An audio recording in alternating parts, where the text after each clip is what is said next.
अगर आप तंदूरी रोटी खाने के शौकीन हैं तो अब आपको राजधानी भोपाल में तंदूरी रोटी खाने को नहीं मिलेगी। जी हाँ, हम इसलिए कह रहे हैं क्योंकि भोपाल में लगातार पॉल्यूशन बढ़ता जा रहा है। इसको लेकर कलेक्टर ने सख्त आदेश जारी कर दिए हैं और ख़ास तौर पर होटलों और रेस्टोरेंट में जो तंदूर लगे थे उन तंदूरों पर पूरी तरीके से बैन लगा दिया गया है, क्योंकि तंदूर से माना जाता है कि पॉल्यूशन का लेवल भी बढ़ता है। हम राजधानी भोपाल के एक होटल में पहुंचे हैं और इस होटल की तस्वीर दिखा रहे हैं कि इस होटल में तंदूर पर पूरी तरीके से बैन लगा दिया है। जो कस्टमर यहां पर आ रहे हैं, अब उन कस्टमरों को तंदूरी रोटी यानी कि जो तंदूर से बनी हुई जो रोटी वो खाते हैं, अब वो रोटी मिलने वाली नहीं है। तो कह सकते हैं क्योंकि तंदूर को बैन कर दिया गया है और जो होटल संचालक तंदूर चला रहे हैं उन पर चालानी कार्रवाई की जा रही है। तो एक बड़ा कारण ये है कि होटल संचालकों ने पूरी तरीके से अपने तंदूर पर बैन लगा दिया है। एक यहाँ पर जो है स्टील का भी तंदूर लगा हुआ है। अब तंदूरी रोटी इस स्टील के तंदूर पर बनेगी जिससे पॉल्यूशन का खतरा नहीं होगा। हमारे साथ संचालक बातचीत करने के लिए मौजूद हैं। भाई साहब, अब तंदूर पर बैन लगा दिया गया है, अमूमन लोग आते हैं तंदूरी रोटी ज़्यादा मांगते हैं। रोटी तो बनाते नहीं सर जी, अपन बनाते हैं केवल कुलचा, आलू का, पनीर का, प्याज का, गोभी का, और मक्के की रोटी बनती, सरसों का साग बनता है। और वो गैस वाली भट्टी जला दी अपन ने, उसी पे सब बनता है। चालानी कार्रवाई भी की जा रही है। तंदूर को बंद कर दिया गया। सुनने में आया कि आप पर भी चालान काटा गया है, आपका भी तंदूर बंद कर दिया गया है। 1000 रुपये का चालान कट गया है, अब बार बार कौन भरेगा।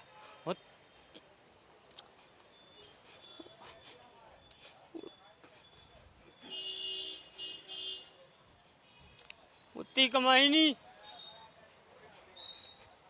जितने का चालान भर पाएंगे। दुख होता है, लोग आते हैं, लोग तंदूरी रोटी मांगते हैं, उस तंदूर को पसंद करते हैं, लेकिन गरीबों पर इस तरह की चालानी कार्रवाई नहीं बना पा रहे अपन। कैसे होगा 2 वक्त का धंधा? ऊपर बड़ा जाने, अब क्या करें। ये तो लगातार चालानी कार्रवाई कर रहे हैं, आ रहे हैं, ठोक रहे हैं चालान लगातार। अब नहीं, होटल भी चला रहे हैं तंदूर, तो अपन नहीं बना पाएंगे। अब गैस पे करेंगे, भले काम हो जाएगा, गैस पे करेंगे। गैस पे काम करेंगे। होटल संचालकों को दुख हो रहा है। देखिए, आंखों में आंसू आ गए हैं। महत्वपूर्ण तस्वीरें हैं जो आप इंडिया न्यूज़ पर देख रहे हैं। लेकिन किस तरीके से जो होटल हैं, छोटी छोटी राजधानी भोपाल में होटल हैं, अगर उन होटल संचालकों पर इस तरीके से चालानी कार्रवाई की जाएगी तो जाहिर सी बात है कि लोगों के आंखों में आंसू आएंगे। छोटे छोटे होटल अपना कैसे गुजारा करते हैं, 1-2 लोगों को रोजगार देते हैं। और भी हमारे साथ महिला हैं, संचालक हैं, प्याज काट रही हैं आप, तंदूर पर बैन लगा दिया है, अंकल की आंखों में आंसू, चालानी कार्रवाई की जा रही। नहीं, थोड़ा बोलिए, किस तरीके से दुख होता है जब चालान काट दिया जाता है कि आप दिन भर मेहनत करते हैं? हाँ भैया, अच्छा तो नहीं लगता, क्या कर सकते हैं फिर अपन, है ना। लोग आते हैं, लोग तंदूर से बनी हुई रोटी या तंदूर से बने हुए पकवान जो अलग अलग होते हैं वो ज़्यादा मांगते हैं। अब वो मिल नहीं पाएंगे आपके होटल में, तो कैसे दुकानदारी होगी, कैसे गुजारा होगा? तो देखिए, बोलने से चूक रही हैं और भी हैं। भाई साहब, आप किस तरीके से गुजारा करोगे 2 वक्त का, क्योंकि तंदूर पर तो बैन लगा दिया गया है, दुकानदारी कैसे करोगे? उनसे बोलो, वो है ना, लेबर है हम तो। अच्छा, लेबर हैं, तो अब लेबर बोलने से चूक रही है। हालांकि जिस तरीके से बताया गया है कि इन पर 1000 रुपये का चालान काट दिया गया क्योंकि ये तंदूरी रोटी लोगों को देते थे।